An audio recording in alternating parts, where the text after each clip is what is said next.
5 years. 5 years I thought I was living a fairy tale romance.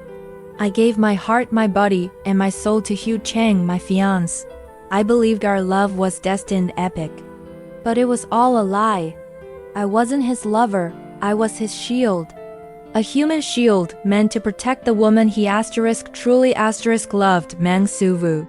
Every threat, every terrifying kidnapping, they were all meant for her. But I was the one who took the hit. I endured it all, telling myself his love was worth the pain. But the last attack was different. It didn't just leave a scar. It stole my future. It took away my ability to ever become a mother. When I finally confronted Hiu Cheng, his cold, heartless words shattered the last piece of my broken heart. "She's more important," he said. In his eyes, I was nothing. I was disposable. That was the moment I understood. Love would never reach a man like him. Only pain. The same soul-crushing, irreversible pain he had inflicted on me. I had to make him feel what it was like to lose everything. So, I reached out to an old acquaintance, a master of disappearing acts. I began to orchestrate my own death. Jang Yan had to die so that I could finally truly live. The final act of our tragic play took place during yet another kidnapping. I was bleeding, trapped, my hope fading with every passing second. And then I heard it. Hiu Cheng's voice, choosing her over me, sealing my fate. Over the phone to the kidnappers, he said, "Let her die. It's better that way." His words were the knife that finally severed the ties of our past. I had a hidden recorder on me, capturing every chilling word. It was my only weapon now. Miraculously, I escaped the initial chaos. Standing outside the burning villa that was supposed to be my tomb, I watched the flames consume 5 years of lies. I left the recording for him to find my final damning testimony. It exposed the truth about Meng Suevu, the innocent woman he protected, revealing her as the architect of my suffering. And with that, Jang Yan vanished from the world, consumed by fire and betrayal. I emerged from those ashes as Tam Fanzing. A new name, a new city, a new life. I poured my shattered heart into something beautiful and opened a small flower shop.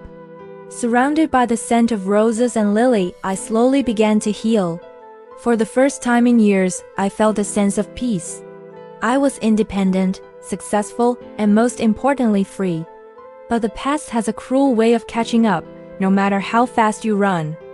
Meanwhile, Hiu Cheng was living in his own self-made hell. My death broke him in a way I never could in life.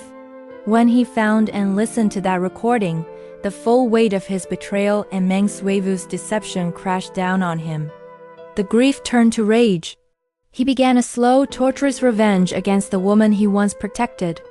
He made Meng Suevu his nominal fiancée, trapping her in a gilded cage, tormenting her mentally and physically, making her pay for every single scar she had put on me.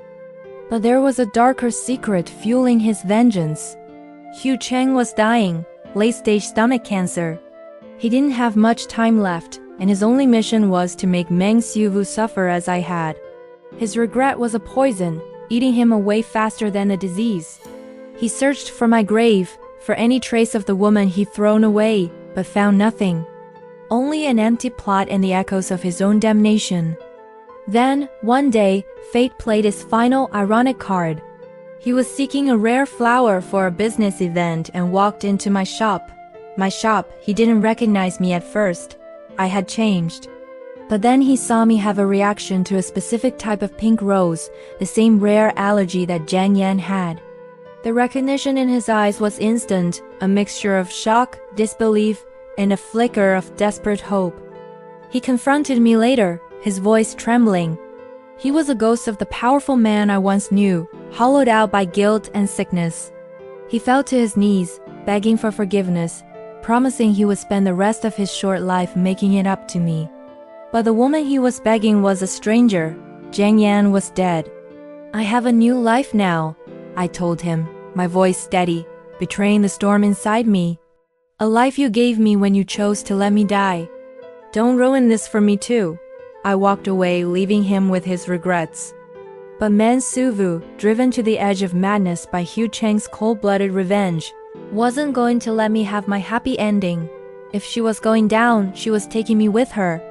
She arranged one final kidnapping, my kidnapping. This time to finish the job for good. I found myself trapped in a dark, damp warehouse, face to face with a woman who had haunted my life. We were two sides of the same coin, both broken by the same man. As she raved, her eyes wild with hatred, the doors suddenly burst open. It was Hiu Cheng. He was bruised, bleeding, clearly having fought his way to me. He looked past Meng Suevu, his eyes locking onto mine.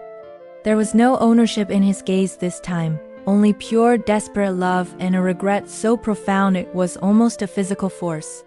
He knew what he had to do. This was his only chance at redemption. He moved with a purpose I'd never seen before, creating a diversion. "Run, Fanzing! Run and don't look back!" he yelled. He had a bomb strapped to his chest, a final terrible way to ensure my safety and end the cycle of violence.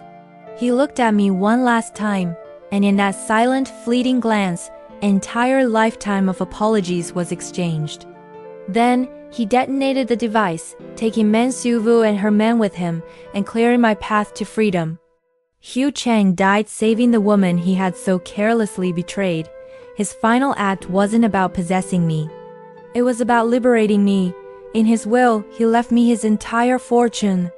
It was his last apology, written in ink and assets. I didn't keep a single penny for myself.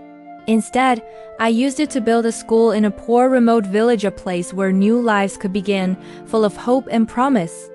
It was the only way I knew how to transform the ashes of our past into something beautiful for the future.